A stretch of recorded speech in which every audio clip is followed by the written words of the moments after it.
दोस्तों, स्वागत है आपका अपने YouTube चैनल टॉपर मैथ्स में। दोस्तों, आप लोग बेसिक मैथ्स में काफ़ी कुछ चीज़ें पढ़ चुके हैं।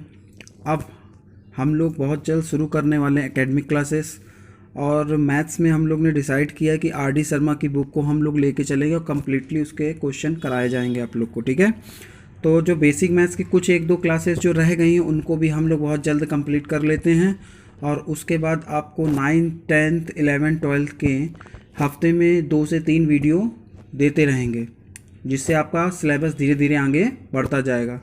ठीक है दोस्तों, वो चाहे यूपी बोर्ड के हों चाहे CBSE बोर्ड्स के हों, ठीक है, NCERT प्रॉब्लम, सारी प्रॉब्लम इसमें सॉल्व करा दी जाएगी। ठीक है, तो अब हम लोग आज बेसिक मैथ्स का पार्ट 14 देखते हैं। क्वेश्चंस उसमें हैं ज्यामिति से रिलेटेड, तो उन प्रश्नों को हम लोग आज देखेंगे, हल करते हैं। ठीक है दोस्तों, चलिए शुरू करते हैं। पहला क्वेश्चन दिया गया है कि किसी त्रिभुज के दो कोण दिए गए हैं, 40 डिग्री और 60 डिग्री। ठीक है, और तीसरा कोण बताना है। यानी त्रिभुज आप लोग को पता है 3 ही कोण होते हैं अंदर, जिसमें से आपको 2 कोण दिए गए, तीसरा निकालना है। तो आप लोग को पता होना चाहिए कि त्रिभुज के तीनों अंतः कोणों का योगफल कितना होता है, 180 डिग्री होता है। ठीक है, तो इन तीनों का योग जो होना चाहिए वो 180 के बराबर होना चाहिए। तो देखिए, हमने 40, 60 और x, एक जो हमें तीसरा कोण निकाला तो उसको हमने x मान लिया, तीनों को जोड़ के हमने 180 के बराबर कर दिया। ठीक है दोस्तों, अब हम क्या करेंगे, 40 और 60 को यहाँ पर जोड़ देंगे, तो 40 60 को जोड़ने पर हमें 100 मिलेगा, और यहाँ पर x वैसे लिखा और 180 वैसे लिखा हो। ठीक है, तो x को रोक करके जब 100 को हम उस तरफ भेजेंगे, ट्रांसफ़र कर देंगे बराबर के, तो 180 में से 100 घट जाएगा और x का मान आ जाएगा 80। यानी जो थर्ड कोण था, तीसरा कोण था, वो जो निकाला गया है वो कितना निकाला गया, 80 डिग्री निकाला। बहुत आसान सा क्वेश्चन था, कोई ऐसी समस्या इसमें नहीं होनी चाहिए। ठीक है, अब थोड़े से उलझे हुए सवालों को हम लोग देख लेते हैं कि उनको किस तरह से हल किया जाता है। चलिए क्वेश्चन नंबर 2 देखते हैं। किसी त्रिभुज का एक कोण दूसरे कोण का कोटि पूरक है, यानी किसी त्रिभुज का एक कोण दूसरे का क्या है, कोटि पूरक कोण है। तो तीसरा कोण ज्ञात कीजिए। फिर वही बात, 3 कोण होते हैं, तो एक कोण को यदि हम x मानेंगे तो कोटि पूरक निकालने के लिए क्या करते हैं, 90 में से घटा देते हैं। जो भी कोण होता है उसका कोटि पूरक निकालने 90 में से घटा दिया जाता है। तो ये एक पहला x हो गया, तो दूसरा क्या हो गया, 90 - x, और तीसरे को हमने c बोल दिया, जो कि हमें निकालना है। ठीक है, c को हमें फाइंड करना है। ठीक है, चलिए अब हम लोग कैसे निकालते हैं, जानते हैं कि त्रिभुज के तीनों कोणों का योगफल कितना डिग्री होना चाहिए, 180 डिग्री होना चाहिए। तो a b c तीनों का योग 180 के बराबर कर दिया है। पहला कोण हमने x माना था, दूसरा 90 - x हो गया। ठीक है, और तीसरे को c बोल दिया है। तो यहाँ पे देखिए x से x ये कैंसिल हो जाएगा। ठीक है, और ये जो 90 है इसको हमने ट्रांसफ़र करके 180 के पास भेज दिया, तो साइन चेंज हो गया, माइनस का हो गया। जो 180 में से जब 90 घटा दिया तो c का मान कितना हो गया, 90। तीसरा कोण हमें कितना मिल गया, 90 डिग्री मिल गया। ठीक है दोस्तों, इस तरह से आपको भाषा में भी समझना है, लैंग्वेज दी जाती है उसको आपको समझना है, और मान करके, लेट करके, एज्यूम करके आपको क्वेश्चन सॉल्व करना है। ठीक है, चलिए तीसरा क्वेश्चन देखते हैं कि किसी समबाहु त्रिभुज की भुजा की लंबाई दी है 4 सेंटीमीटर। ठीक है, और उसका शीर्ष लंब निकालना है, परिमाप निकालना है, क्षेत्रफल निकालना है, ये सारी चीज़ें आपको निकालनी है। तो पहले तो समबाहु त्रिभुज क्या होता है, समबाहु त्रिभुज होता है जिसकी तीनों भुजाएं क्या होती हैं, आपस में बराबर होती हैं, तीनों साइड्स क्या होती हैं, बराबर होती हैं। ठीक है, तो उसका शीर्ष लंब निकालना, शीर्ष लंब, शीर्ष से जो आधार पर लंब डाला जाएगा इसकी लंबाई निकालनी, शीर्ष लंब। अब परिमाप का मतलब क्या होता है, तीनों भुजाओं का योग, तीनों भुजाओं को जोड़ देंगे तो हमें क्या मिल जाएगा, परिमाप, और क्षेत्रफल का सूत्र के माध्यम से हम लोग निकाल लेंगे। तो चलिए आइए हम इस क्वेश्चन को हल करते हैं। ठीक है, यहाँ पर आपको समबाहु त्रिभुज की भुजा कितनी दे रखी, 4 सेंटीमीटर दे रखी है। यहाँ पे देखिए समबाहु त्रिभुज की भुजा आपको 4 सेंटीमीटर दे रखी है। समबाहु त्रिभुज का शीर्षलंब का सूत्र होता है √3/2 गुणे भुजा, भुजा कुछ भी a मान लीजिए। तो यहाँ पे भुजा 4 दिया है, तो 2 से 4 को काटेंगे तो 2 आएगा, और 2 को हमने आगे लिख दिया, और ये √3 हो गया। अब √3 की वैल्यू होती है, आपको बताया जा चुका है 1.732। अगर ये वैल्यू भी निकालेंगे तो पॉइंट के वैल्यू आ जाएगी, आपको शुद्ध मान आ जाएगा। ठीक है, नहीं तो आप लोग 2√3 सेंटीमीटर लिख सकते हैं शीर्षलंब। ठीक है दोस्तों, चलिए अब हम लोग निकालते हैं समबाहु त्रिभुज का परिमाप। तो समबाहु त्रिभुज का परिमाप बताया मैंने, जैसे ये त्रिभुज है तो इस त्रिभुज की अगर एक भुजा को a कहा गया है तो ये तीनों भुजा क्या हो जाएंगे, a, क्योंकि तीनों भुजाएं आपस में क्या है, बराबर। तो तीनों को जोड़ेंगे तो कितना हो जाएगा, 3 गुणे भुजा। अब भुजा कितनी, 4, तो 4 का 3 में गुणा कर देंगे, कितना आ जाएगा, 12 सेंटीमीटर। ठीक है दोस्तों, इस तरह से समबाहु त्रिभुज का परिमाप भी निकाल लेंगे सूत्र के माध्यम से। ठीक है, अब हम लोग बात कर लेते हैं समबाहु त्रिभुज का क्षेत्रफल निकालने। तो समबाहु त्रिभुज का क्षेत्रफल कैसे निकाला जाता है, चलिए देखते हैं। इसका एक सूत्र होता है √3/4 गुणे भुजा का वर्ग, ठीक है, a²। तो भुजा की जगह पर हमने 4 लिख दिया, 4 का वर्ग होता है 16, तो 4 को जब 16 कट करेगा तो 4 ही मिलेगा, 4 चौक 16, तो 4 को हमने आगे लिख दिया और √3 पीछे लिख दिया। अब क्षेत्रफल है इसलिए इसकी यूनिट सेंटीमीटर स्क्वायर रहेगी, ठीक है। तो इसका आंसर क्या आ जाएगा, 4√3 सेंटीमीटर स्क्वायर, ठीक है दोस्तों। तो इस तरह से समबाहु त्रिभुज का भी क्षेत्रफल हम लोग निकाल लेंगे। अब देखिए यहाँ पर एक चित्र दिया गया है, ठीक है, उसमें आपको x का मान निकालने के लिए कहा गया है। तो चित्र चलिए देखते हैं और x का मान देखते हैं किस तरह से निकलेगा।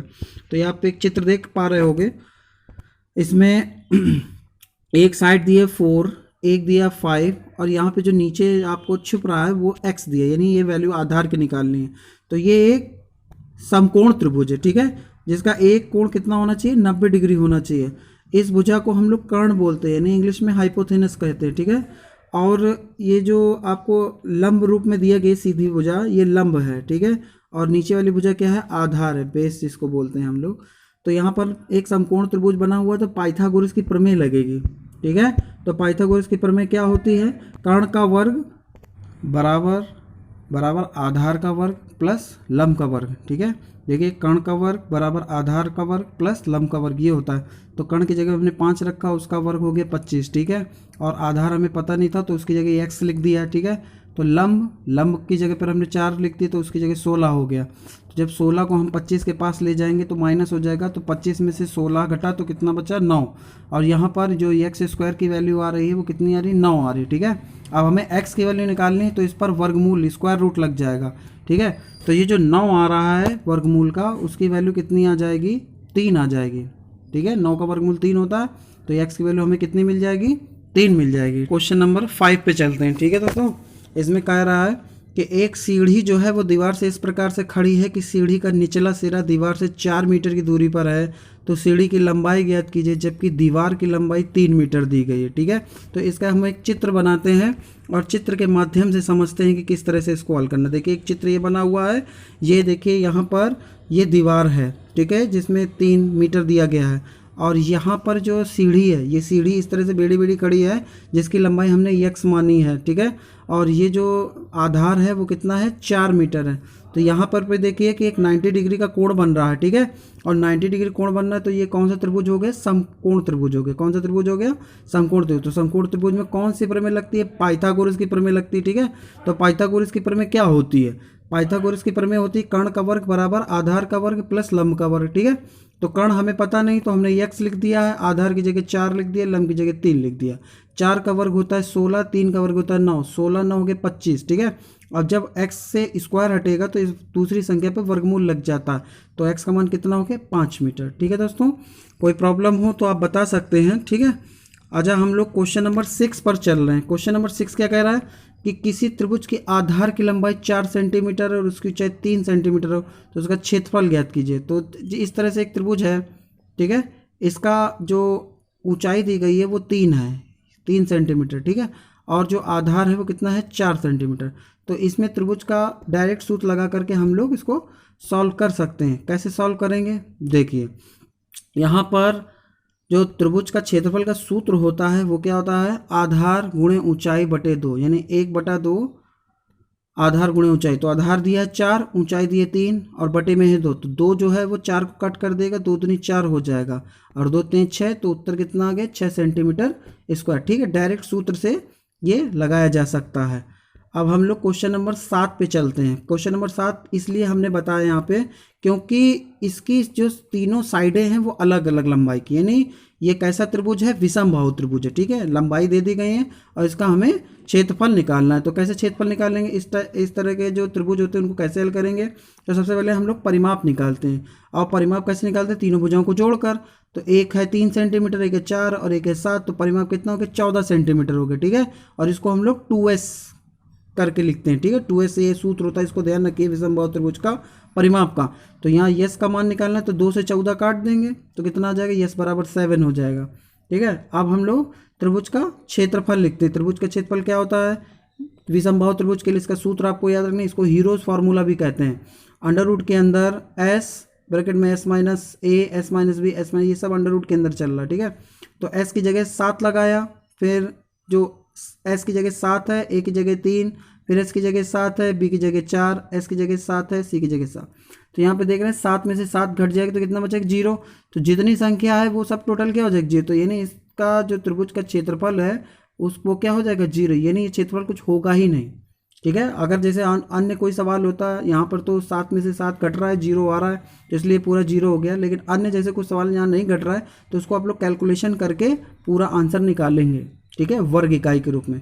इस सूत्र को याद रखें विषम बाहु त्रिभुज के लिए, ठीक है। बाकी हमारे पिछले वीडियो देखते रहें, और आपको अगर वीडियो पसंद आते तो हमें सब्सक्राइब करें, ठीक है, लाइक करें। और अभी बेसिक के 1-2 वीडियोस और हैं, उनको भी हम बहुत जल्द आपको बता देंगे, और बस फिर एकेडमिक क्लास हम लोग शुरू करा देंगे, ठीक है दोस्तों। चलिए ठीक, धन्यवाद।